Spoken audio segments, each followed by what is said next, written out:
Welcome, everyone, to another episode of the Sacred Travel Podcast.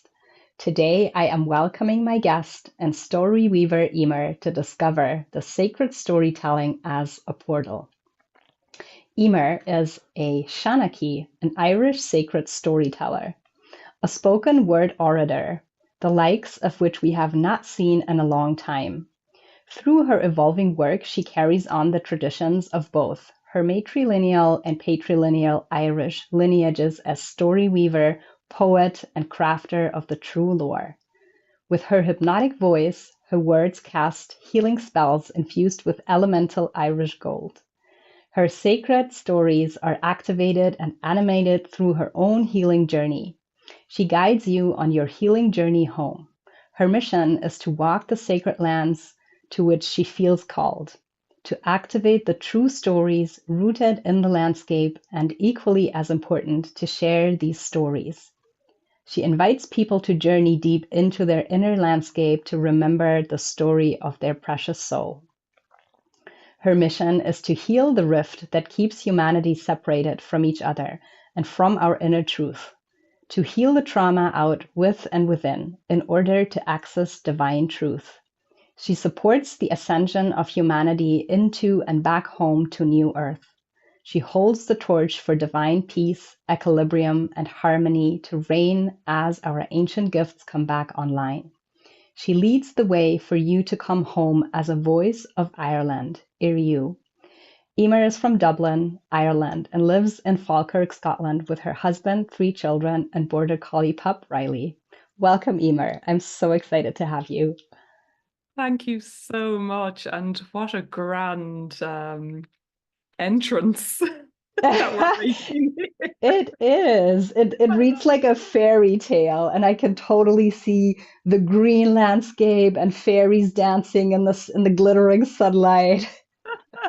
And also it feels like the mischievousness in that as well, of Mm, coming together in this way and being this voice of truth together. mm. Yeah, I love that. I love the Irish gold as well. So Yeah. tell us a little bit what do you mean by sacred storytelling? Yeah. So it's a title, I guess, that I've come back to in recent years on this spiral path of life in this life. And I've always loved stories coming from Ireland, Eru. It's steeped in ancient mythology. And we love a story for anyone that's been to Ireland. If you ask for directions or if you go into a shop, like there's the story before the story. Oh, I love that. So it calls for a certain amount of patience and Mm, groundedness and this willingness to go with the flow of where you are in the moment. So for me, really, I'd say the calling strengthened or became louder in 2020. And it was this this calling for me to come home to my roots, come home to the landscape of Ireland, and really learn more about the medicine wheel, the mythology, and most importantly for me now is what's my story now? What's my yeah. true lore? And sharing this. And I came back upon the meaning of the Seanachaí, which is the ancient storyteller. And I do feel that's part of my role now is to remember these stories and also to weave the new stories, as you read in my bio, weave these new threads of the story now for humanity. And I feel Ireland holds important keys and codes and energies and frequencies for that, for us. That's Mm. the Seanachaí, the ancient storyteller. Wow, I love it. And it's so beautiful that you speak about the weaving. And I definitely, it's almost like, the reason why I made this podcast is because I feel that the land is ready to speak. The land, the sites are ready to reveal their sacred stories. So I love that, yeah, how that weaves in. and that through also sometimes through the land we can access the story, or sometimes through the mythology we can access what is um, behind or below the surface in the landscape that we have walked so many times, but we might not have noticed. Absolutely. And for me, growing up in Ireland, we learned about the mythology, we learned the native tongue of the Irish language. And, that was great and nice. And it's really only recently that I'm spiraling back to realize the importance of that, because another aspect of the Seanachaí is that the Irish mythology, as you'll most likely know, is an oral lore, and it wasn't written down.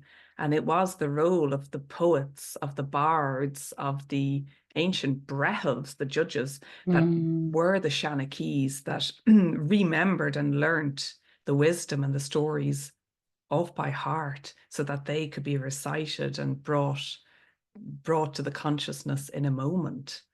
So that's the lineage, and that's the wisdom that we're drawing on and connecting with. And again, the importance is to not necessarily hold on to these stories, but to weave it for the new now. So yeah, it's a Mm. lot. There's a lot going on. There is a lot going on, and you chose the title "Sacred Storytelling" as a portal. So while you are speaking, what I keep on seeing is almost like this revolving door, where like things are being added from the past, but then at the same time there is an exit into the future. And so it's that swirl and the spiral of all of that coming together, and also the decision what is taken forward to the benefit of all. Yes. Yes. And the portal is so important because that was my beginning a few years ago, or remembering, was to connect back in with the Celtic medicine wheel and learning and building relationship with the different goddesses and the different sacred sites. Some I'd been to as a child, and many that I'd never been to. And it's like the land was calling out and pulsating to go, now it's time. Now you're ready. Come back. Whether in our shamanic journeys or physically, come back. And now remember what's the story. Let that bubble up. And I love that the capstone is behind you because that's such a key um, anchor in all of this as well. Do you want to speak a little bit about the stone already? Yeah. Yeah. Yeah, it's like I can't not, with that, with her presence there is so palpable. Um, so yeah, learning about the different sacred sites and remembering there's so many, there's so much archaeology in Ireland, and so much beautiful carvings woven Mm. into the stones. And it took me a while to make space, I guess, in my diary to go to Stone. And it was only a few months ago, well, it was last year, that I actually went to this place that we're seeing behind you. And this is the geographic center of Ireland. And it's just so magical that this cat stone, it's called Al Namurin, which is the stone of division. And it was Mm. dropped there by a glacier. It's a glacial erratic, dropped there, and it's huge. Like, it's a massive, massive stone, dropped right in the geographic center of Ireland. Like, what are the chances of that? Amazing. Yeah, yeah. This is the center. Hang on, lads. Is this it? Is this back up? That's the center. Drop it now.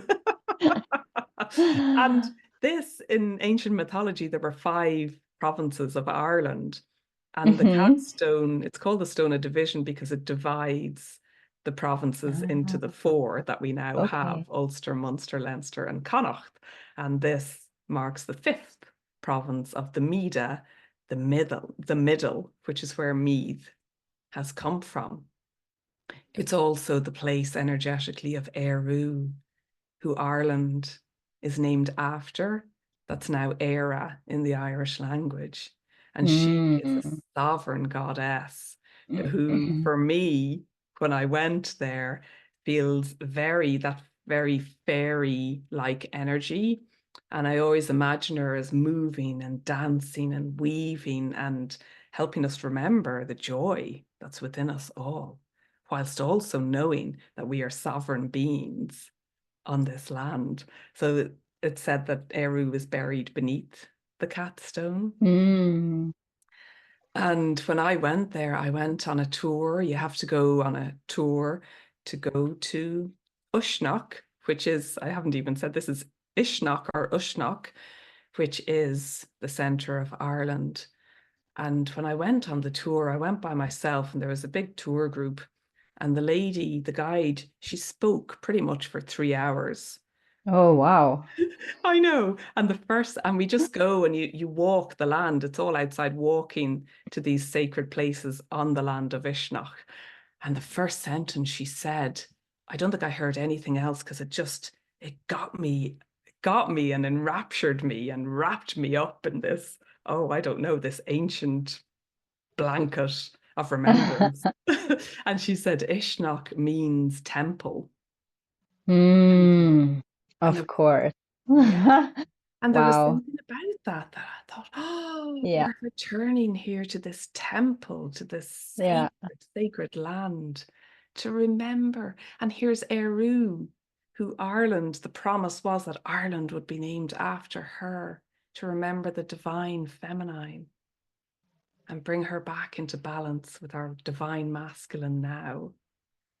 So that, yeah, was beautiful, beautiful to enter this temple space, which I feel the stories are as well as a portal, and what you're Mhm. bringing through in this podcast as well through travel. Through travel. Completely. And it's so interesting that you're saying all of that because I haven't been, but I was basically, just browsing images, what could fit for today. And I knew about the place, meaning I had read about it, but I haven't been there. And so when I tuned in energetically, immediately what popped up was a belly and like the belly of the goddess with these spirals of creation. So it makes a lot of sense what you reflected back now. Oh, that's perfect because that is it. It's called the Naval of Ireland, the belly button. So you Hmm. are so Well, there you go. attuned. Yeah. And this, we're being invited to plug back into the umbilicus Yeah. of the mother, Mm, the of the divine. mother. So yeah, I'm holding Yeah. my belly now, and it's like, this nourishment as we walk the land. It's really fascinating because I guess before I have not made that connection so strongly that like traveling and lands are really so interwoven with the storytelling. But now it just seems like one cannot go without the other. Yes. Yeah, and that's been a huge eye opener for me because this all kind of solidified more for me in 2020 when we couldn't go anywhere with all that Mm. shenanigans going on, where all of a sudden I wasn't able to go home to Ireland. I was in Scotland. Yeah. So it was interesting timing then that I was to begin learning more about the deities, the wheel, and these sacred sites. And then it would be divine timing as to when me personally would be called to go and physically be there. And I know many have that calling as well. And there is something that gets activated when we do travel, and there's something Yeah. about that that breaks our routine, changes our routine, and we're enabled to be immersed in these beautiful landscapes and to feel her story because it hasn't, for me anyway, what's come through, it hasn't all been the nice, joyful stuff. There's been a lot of Mm. density Yeah. there as Yeah. well. Yeah, Yeah. feel and 100%. heal. That's what it is. Yeah. Can you share with our audience, and I'm sure you have so many stories to tell, but maybe just pick one or two, where that your love for travel has interwoven or supported that sacred storytelling? Yes. Well, it's funny because I was clearing out my desk where I sit here just the other day, like 2 days ago, and I came upon this list of what I'd written when myself and my now husband, we traveled around the world in the year 2000, 99, 2000. And I'd written the stop off points down for my mum so she'd know where we were. And it was literally 7 points of we're going here, like of the flights that we would take going around the world. And it was so fascinating because it was just the seven destinations. But then, and it was like, sometime we'll go there. There were rough guidelines as to when we'd be there. But what happened in between those destinations and when we were there was so magical. There was so much more than the Mm, 7 points that the I'd written list. on the list. I couldn't believe I found it. It's like Eimear's round the world trip. And so I kept a diary, and I found that diary just, I was bringing stuff over from my mum's house in Ireland, and every day was a new adventure. As you know, Mm, like it was just, and we traveled very quickly. It was like a new place almost every day, and all these different adventures that I was remembering. So for me, it is the greatest adventure to experience.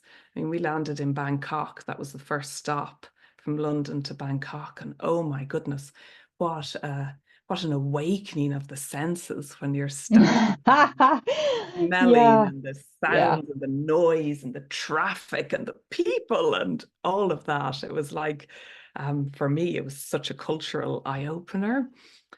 So it really helps broaden. I mean, that's it sounds so cliche, but it does help broaden, for me personally, broaden the mind and to Yeah. experience and immerse myself in different cultures and learn and be open without judging in these different places.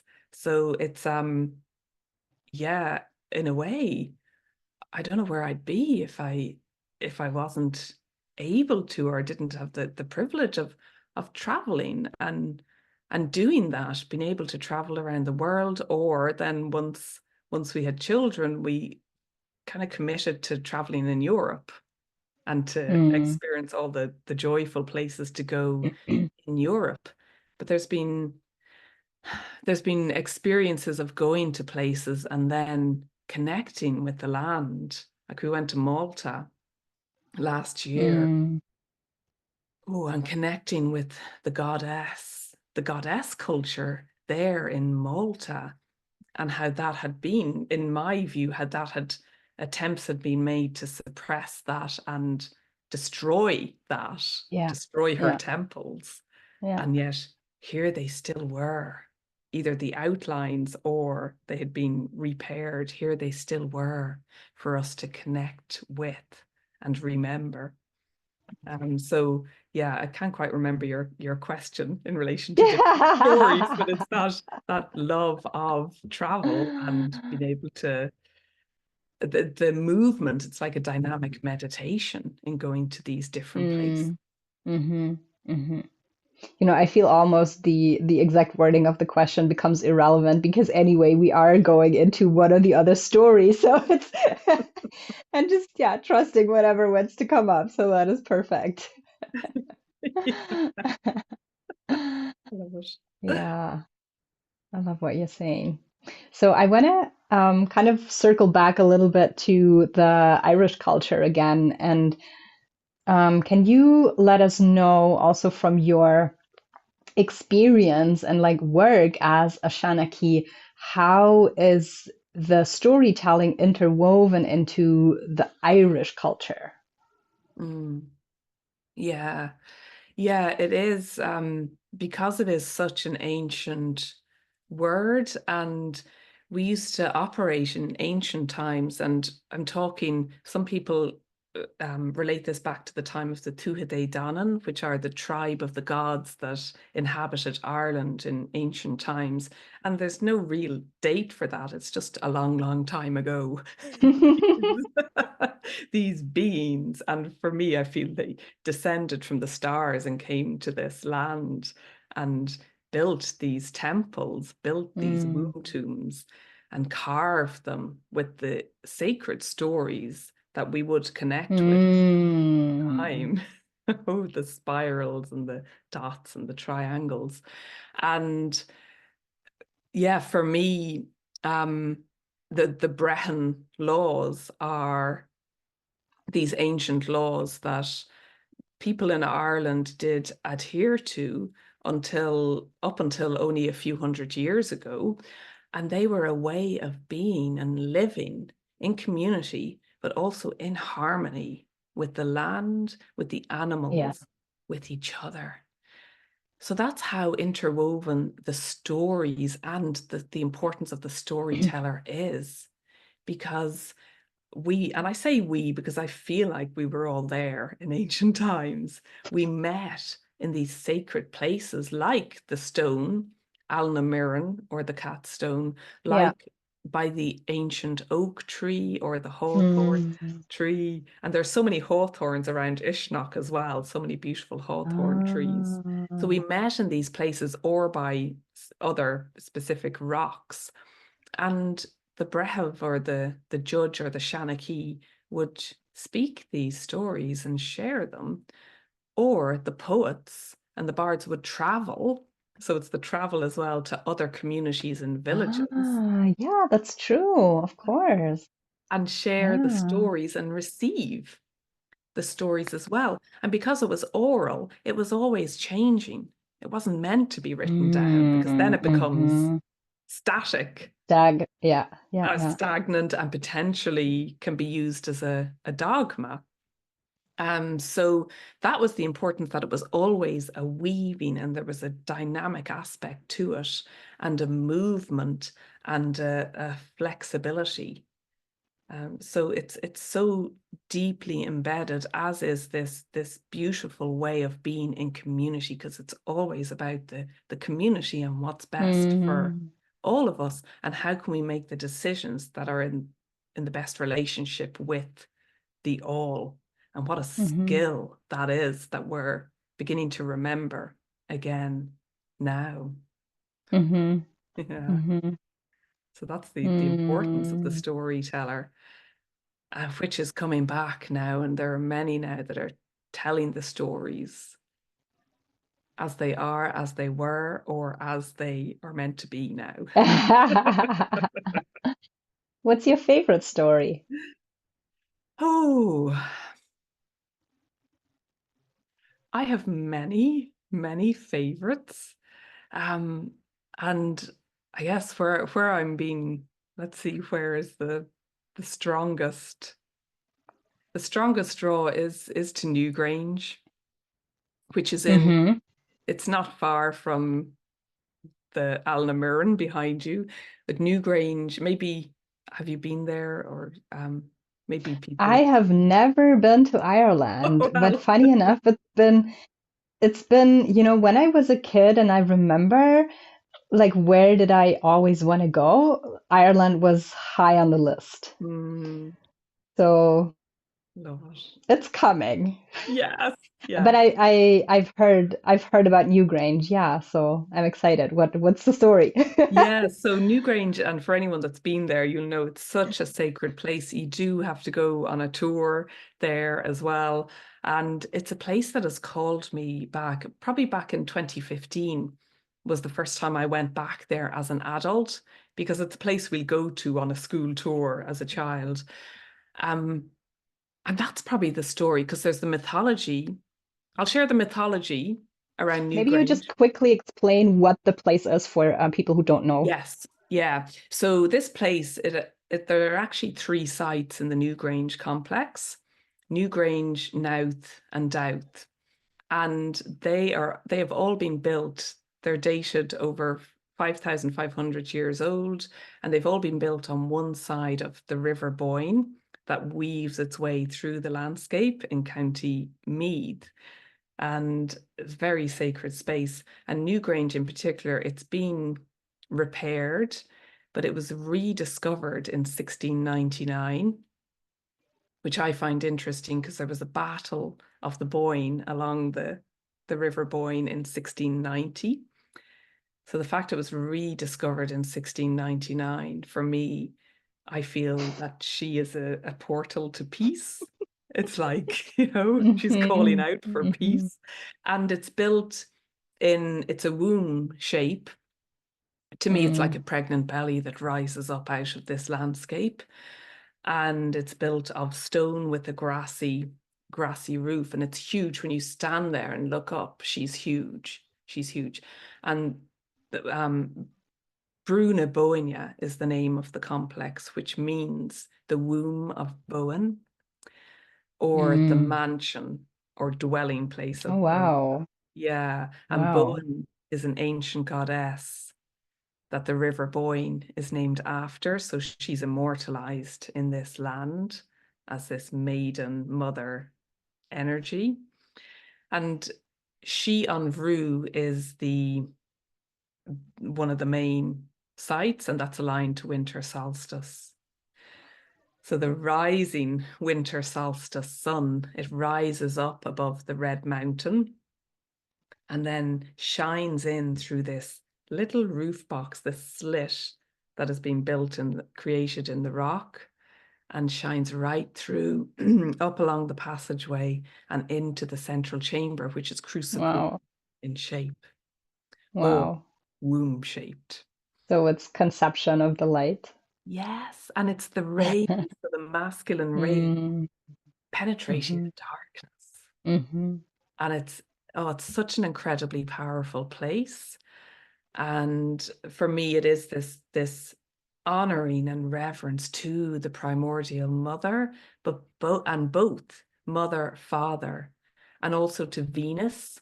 There are 8 X's on one of the lintels that connect to the 8-year cycle of Venus. Mm. Yeah, yeah. Wow. Yeah, and there's so much at the very, very back, furthest recess is the triple spiral, which I say is the iconic classic triple spiral that is woven through Irish mythology and the triple nature of Yeah.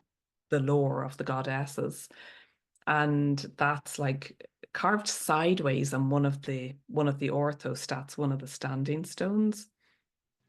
And I feel it's the gold, back to the gold, the golden rays of sunshine when that shines in for it's about 17 minutes that it shines through. And I feel all this has been very consciously created and Oh, for sure. built, Yeah. Yeah. that Yeah. the gold activates the carvings on the stones and animates them in that frequency, for the right frequency. So it's like a healing chamber. Yeah, yeah, Yeah. completely. I just want to close my eyes and like be in that space. Yeah, and some people say so it's built in this corbelled style where it's the dry stone is stacked up and it looks like a Hmm. beehive. It's a bit like a beehive Mm. inside. The roof is really, really high and not a drop of water has come in the 5,500 Oh, years or wow. however old she is. And I've heard people have told me that in fact, one person emailed me and said when they went on the tour, there was a blackout, the electricity cut out, and they do have artificial light in there for the tourists. And they asked their guide if they could just sound and Yeah, ohm and chant and yeah. sing. And I can just imagine, oh, it just must have been so beautiful to feel that frequency resonating and that healing nature of the sound in preparation for the return of the light. Mm. So it's a very, very special place. And around the outside, there are 97, I think it is, most of the stones around the outside, the curbstones are carved as well.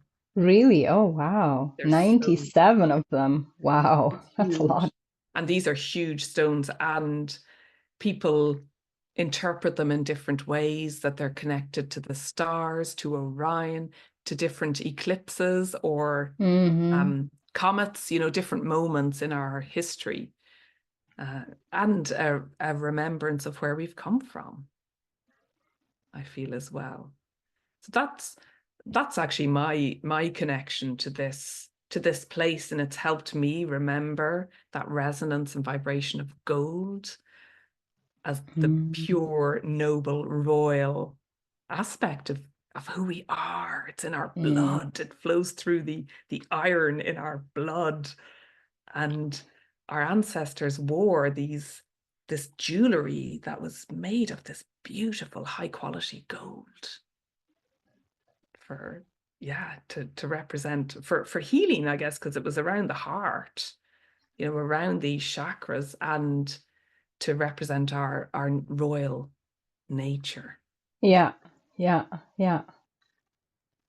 So that's one of the places, and the mythology is that Bowen um, united with Dagda, who is the sun god, at the time of winter solstice, and they conceived a Mm. boy called Angus Og. Og means little, and that she Vrú, this monument, the place of the fairies, the womb of the fairies, was gifted then to Angus Og, to their son.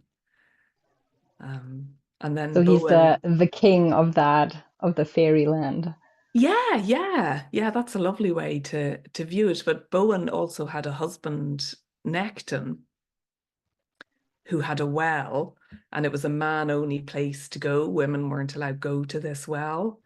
But Bowen, being her, thought, I'm going to break the rules because he died. Like, that's part of the story. Her husband had died, and she went to the well to honor him. And when she looked into the well, the water surged up because she wasn't meant to be there. It's like the water surged up and rushed past her. And in some myths, she lost an arm and a leg. In others, she Oh, was wow. killed. Yeah. So the mythology, there's a lot of violence in the mythology. But Okay. ultimately, she died and she became the River Boyne. Mm. Wow, yeah, which is also beautiful because then like she infuses and becomes one with the element. Yes, I the love water. that. And I used to get annoyed when I started reading these myths. And from my perspective, I'm like, there they go again. It's these brutal deaths of the feminine, you know. But of course, Necton, the man he had died too, and I'm in my mind, I'm going, look, this is awful. We need to rewrite these stories. That actually, yeah, on a broader scale, that the story tells a lot more. Um, and there was something else. Yes, it's also connected to the cow, because Bowen means bow is cow in Irish. So an een is like little. So she is the Hmm. little cow. And there's also this connection to the Milky Way as well. And that her milk flows down from the Milky Way Yeah, to the land to yeah, yeah. nourish us. Wow. Which is, I don't know, I'm just having that picture of, the shape of the river in some way mirroring the Milky Way. So that would be interesting to look up. Yes, yeah. And Milky Way in Irish is Bealach na Bó Finna, which means the way of the bright, fair cow. Oh. So it's there in our language, in the indigenous language. The portal is there for people to step into and step through. So yeah. It feels so multi-layered in a way, and that, yeah, it's almost a choice for people, like on what conscious level do I want to engage with the language and what is hidden in the language that we can access nowadays. Yes. Yeah, it's really beautiful. It is, and I feel like that's what the land And like from my perspective, Ireland, that's what she wants. That's what Eru wants, is for people, the intuitives, the seers, the wise ones, when we go to these places, you'll hear the story that the tour guide tells. Yeah. You'll know. Which again, it used to make me angry. Like it's like, there's more to this, and I know you know it too. And there's that story that we know will resonate and bubble up through each one of us, which my hope is that that also opens portals to new earth for the collective. Mm, It's yeah. like that river gushing forth, like, oh, clean up. And it doesn't kill us this time. Well, hopefully not. No. Not this time. But I also feel, it's always like when there is an engagement with the land and in that with the different elements and elementals, it is always some sort of initiation that is going to be happening. Yes, I love that. I love that. And bringing in the elemental energy as well. Yeah. With the wind, when you stand there on a windy day. And the fire, because there would have been fire festivals here, fire Mm-hmm. celebrations. Yeah, totally. Yeah, it was a big part, and the earth and the water and ether, absolutely gorgeous. Ah, I could just like drift off, into some, ancient land right now, closing my eyes and exploring what wants to be explored. Is Yeah. there anything else that you want to share, or is there maybe some small activation that wants to come forward? Maybe that's what wants to come, because when you said that, maybe I could guide a short meditation journey, Yeah, yes, because absolutely. because we're talking about Newgrange, maybe we go in and invite people to be activated, to step into the portal. Absolutely. Yeah. Yeah. So for anyone who is driving or it's not safe to close your eyes, please pause and come back. Otherwise, you can continue. Yeah. Yeah. So yeah, wherever you are, get comfortable. And maybe if you want to shake out anything that's stirred up within you during our conversation, and taking a deep belly breath, hands on your belly, and big breath in, feeling the expansion of your belly, and blowing out anything that wishes to release. And again, breathing in and blowing out this life force of air. And imagining now, for all of you who have stepped in to listen and feel into our conversation, we're going to go on a journey now to the land of Eru, of Ireland, and specifically to the sacred lands of Ireland's ancient East and Newgrange. And imagining now that we start this journey in your sacred space in nature, so that you feel grounded and supported and safe to step into this journey. And if you wish to call in the support of your guides or those who wish to walk with you on this journey that will support your ascension, you can call them in now. any beings, any elementals. And in front of you, a portal opens up, just like magic. And you can just make out on the other side a bright light, and it looks like it's Bowen beckoning you to step through this portal to join her in these sacred lands. And bravely, if this feels right for you now, you step through the portal. And as your eyes and body adjust and you look around, you realize you've arrived in Ireland. And you take a step forward and feel the green, emerald green grass beneath your bare feet. And you take some time to connect soul to soil. And with each step that you travel forth, you're remembering. You're remembering her body, her landscape. You're remembering the activation of the Celtic blood within you, of your ancient lineage across these timelines.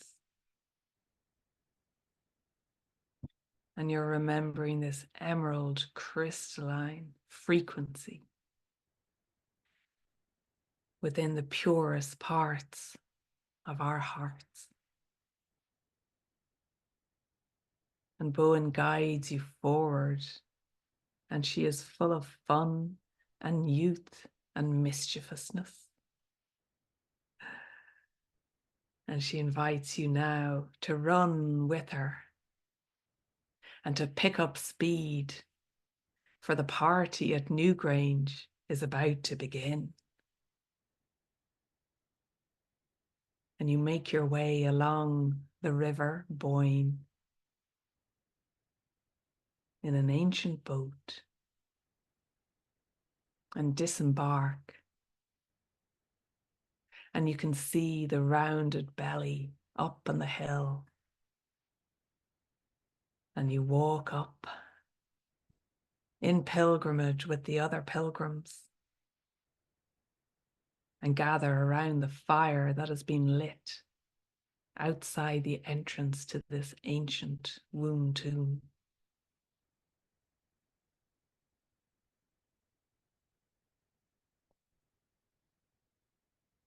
And as you watch the flames of fire elemental rise higher into the sky,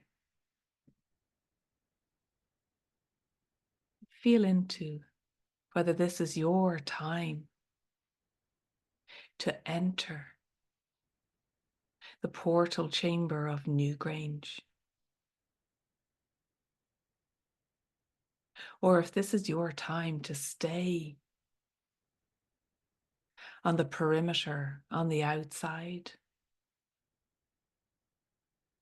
and walk clockwise around the outside to honor and connect with the energies of each of the carved stones, so that these stones, as story keepers, share their wisdom with you. And maybe it's both, and that you feel is right for you to do. And for our journey today, we invite you to move towards the entrance. And you pass the stone that is on its side with the triple spiral carved throughout. And as you connect with this stone, you can feel the activation. It's like the spirals begin to move and spin, activating your chakras.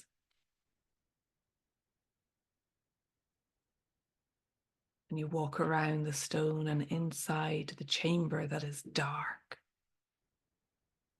You don't know if your eyes are open or closed.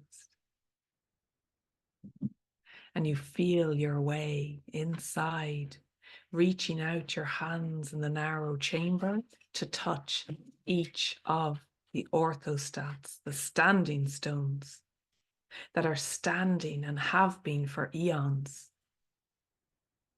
waiting for you. And notice how they feel. Are they cold or warm to touch? Notice the energy, the frequency. And as you move forward further into the womb, you arrive in the open chamber and you can stand up now.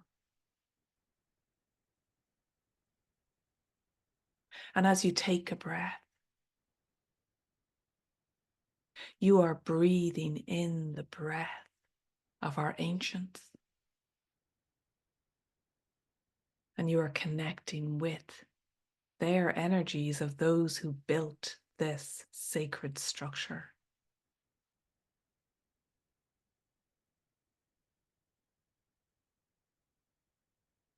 And you find a place to take your seat on the earthen floor. And there you wait and meditate for the rising winter solstice sun to shine his rays inside.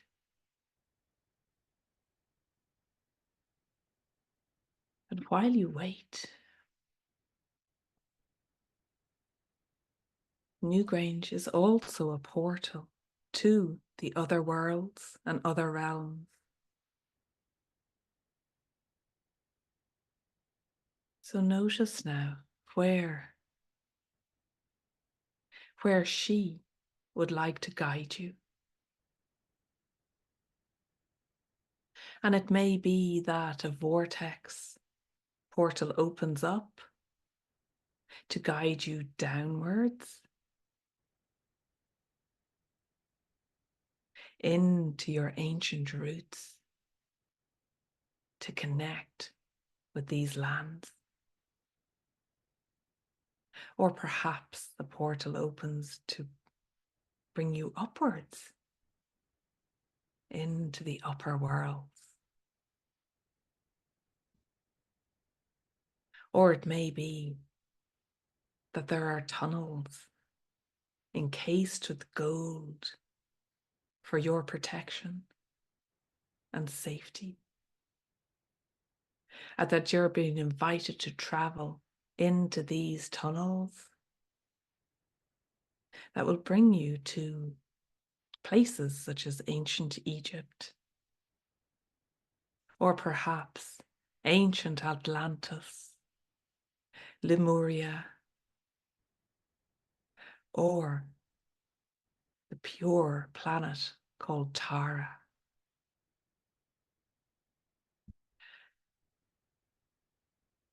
So take a moment here in the silence, in the darkness of this sacred womb to feel into where you are being guided now.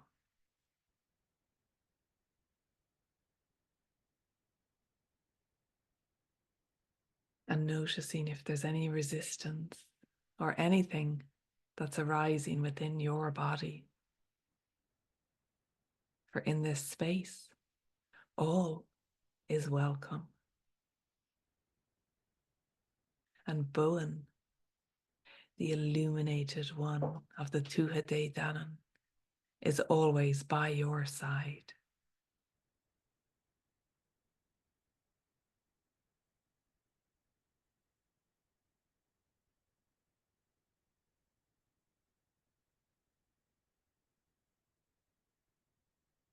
and allow this journey to unfold exactly as it is meant to. And know you can come back here anytime. And notice if there are any gifts or whispers or sensations or downloads that you are being asked to open to receive now. For this is the portal of peace. And this is the portal to our ancient new earth. And is a key part of our ascension journey.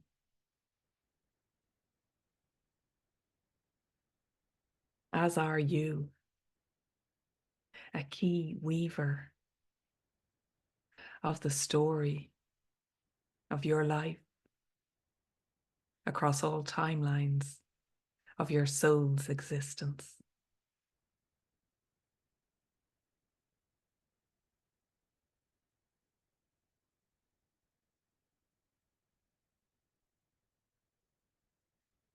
And back in the chamber, the sun is rising above the red mountain outside and is entering into the chamber to illuminate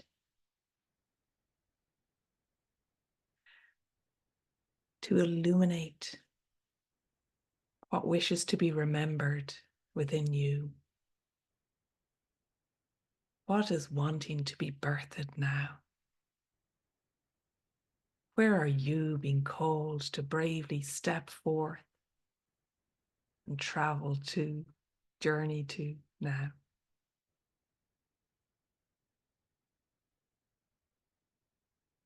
You're being called to remember your gold, your Celtic gold. It's a sacred, stable, solid elemental.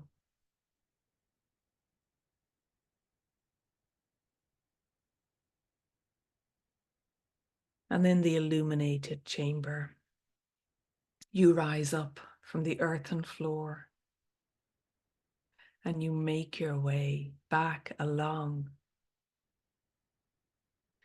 the exit passage and make your way out, just as the sun is beginning to retreat and rise higher in the sky.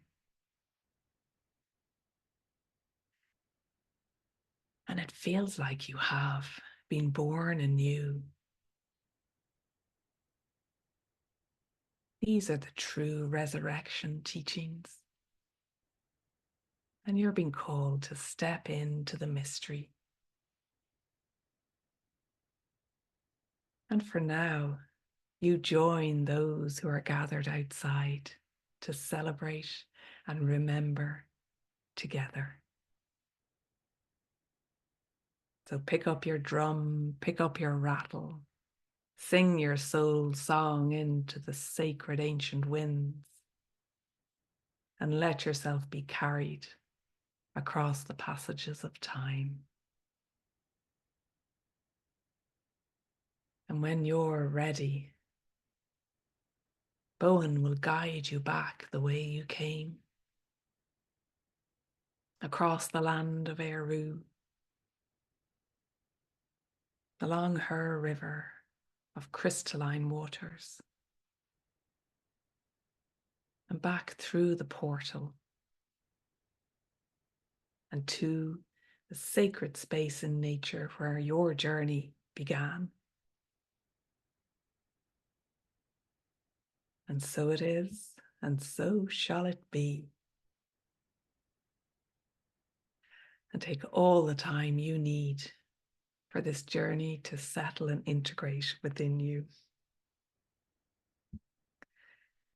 And remember to drink water and write, draw, dance, sing, get creative, because that's what travel activates within you. Ah, that was so beautiful and deep. Thank you. My eyes are super watery. The streams kept on coming. Oh, that's gorgeous.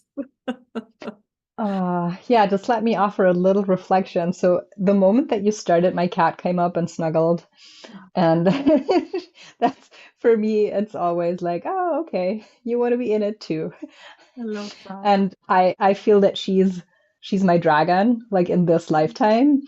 And so she always comes up when there is maybe some little extra guidance or protection needed. So I love that was, yeah, that was kind of cool. And then immediately when I set foot on the ground, there were trees, and my arms were stretched out, and there were trees with their branches who were like really entangling and intertwining me and really like soaking me up into this network of the trees and to connect down my roots. And so it was an interesting experience because on it felt like I was a tree outside, and at the same time I also had this travel experience inside that spiraled me super deep into my heart.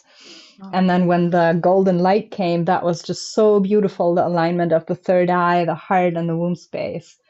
So thank you so much. That was incredible. Wow, that's beautiful. Thank you for sharing. And the stone, Alnamuran, the stone of division, it's called the cat stone because it looks like a crouching cat, apparently. So I love that your cat came.